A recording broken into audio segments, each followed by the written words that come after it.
Question ये है कि communist party of India Marxist और तेलुगु देशम पार्टी को इंडियन पॉलिटिकल सिस्टम के रेफरेंस में डिटेल में एक्सप्लेन करना है। मतलब सिर्फ हिस्ट्री नहीं, बल्कि उनकी आइडियोलॉजी, ऑर्गेनाइजेशन, इलेक्टोरल रोल और गवर्नेंस इम्पैक्ट सब कनेक्ट करके समझाना है। स्टार्ट करने से पहले एक एंकर सेट करते हैं। इंडियन पॉलिटिकल सिस्टम एक मल्टी पार्टी पार्लियामेंट्री डेमोक्रेसी है।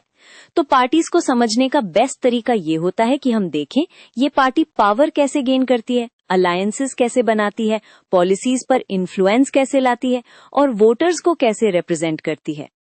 पहले सीपीआईएम को समझते हैं। इस पार्टी का कोर आइडिया मार्क्सिज्म और क्लास बेस्ड पॉलिटिक्स है।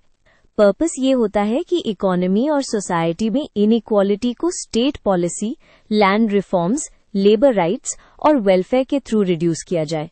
और ये समझना जरूरी है कि सीपीआईएम यूजुअली मास ऑर्गेनाइजेशंस और केडर बेस्ड स्ट्रक्चर के थ्रू पॉलिटिक्स करती है, सिर्फ इलेक्शन टाइम कैंपेनिंग से नहीं। सीपीआई का इंडियन सिस्टम में रोल मोस्टली 2 लेवल्स पर दिखता है, स्टेट लेवल गवर्नेंस और national level issue based support. State level पर इसने लॉन्ग पीरियड्स तक गवर्नमेंट्स रन की हैं, स्पेशली वेस्ट बंगाल और केरला में। इससे हमें एक क्लियर चेक मिलता है, पार्टी सिर्फ प्रोटेस्ट पॉलिटिक्स नहीं, गवर्नेंस मॉडल भी प्रेजेंट करती है, जैसे land reforms, decentralisation, public services पर एम्फेसिस। नेशनल पॉलिटिक्स में सीपीआईएम का इन्फ्लुएंस अक्सर कोअलिशन एरा में ज्यादा दिखा।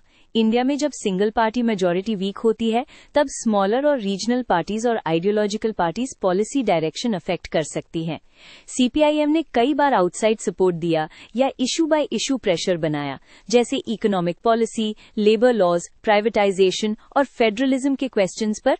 अब तेलुगु देशम पार्टी यानी टीडीपी, इस पार्टी को समझने का की आइडिया है regional party plus state identity politics plus development narrative. TDP का राइज आंध्र प्रदेश की रीजनल एस्पिरेशंस और सेंटर स्टेट पावर बैलेंस से स्ट्रांगली लिंक्ड है। इंडियन पॉलिटिकल सिस्टम फेडरल है, तो ऐसी पार्टी स्टेट इंटरेस्ट्स को नेशनल बार्गेनिंग पावर में कन्वर्ट कर देती हैं। टीडीपी का सिस्टम लेवल रोल समझने का एक प्रैक्टिकल पॉइंट है कोलिशन पॉलिटिक्स।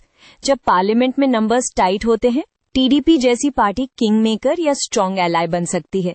इसका रीजन सिंपल है, नेशनल पार्टीज को गवर्नमेंट स्टेबिलिटी के लिए रीजनल सीट्स चाहिए होती हैं और बदले में regional parties state specific demands push करती हैं, जैसे स्पेशल स्टेटस, प्रोजेक्ट्स, फंड्स या इंस्टीट्यूशनल सपोर्ट। गवर्नेंस स्टाइल भी कंपेयर करना हेल्पफुल होता है।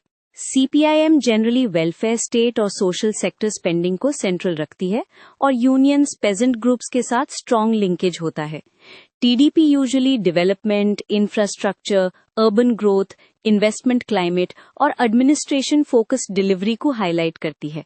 दोनों डेमोक्रेटिक कंपटीशन में वैलिड मॉडल्स ऑफर करते हैं, बस प्रायोरिटीज डिफरेंट होती हैं। एक कॉमन पिटफॉल ये होता है कि लोग पार्टीज को सिर्फ आइडियोलॉजी लेबल से जज कर देते हैं। एग्जाम या आंसर राइटिंग में बेटर ये होता है कि आइडियोलॉजी के साथ इंस्टीट्यूशनल रोल भी लिखो। पार्टी सिस्टम को प्लूरल बनाती है या नहीं, फेडरलिज्म को स्ट्रेंथन करती है या नहीं, कोलिशन कल्चर को कैसे शेप करती है और वोटर रिप्रेजेंटेशन कैसे करती है। अब एक टाइट कंक्लूजन बना लेते हैं, जैसे एग्जाम में लास्ट पैराग्राफ। सीपीआईएम इंडिया में लेफ्ट आइडियोलॉजी का मेजर इंस्टीट्यूशनल वॉइस है। वेलफेयर, लेबर, इक्वालिटी और पब्लिक इंस्टीट्यूशंस पर कंसिस्टेंट फोकस के साथ। टीडीपी एक स्ट्रांग रीजनल पार्टी एग्जाम्पल है, जो फेडरल डेमोक्रेसी में स्टेट इंटरेस्ट्स को नेशनल पॉलिटिक्स में लेवरेज करती है। दोनों मिलकर दिखाती हैं कि इंडियन पॉलिटिकल सिस्टम एक मल्टी लेवल कॉम्पिटिशन है। लोकल इश्यूज, स्टेट पावर और नेशनल कोalition सब एक साथ ऑपरेट करते हैं।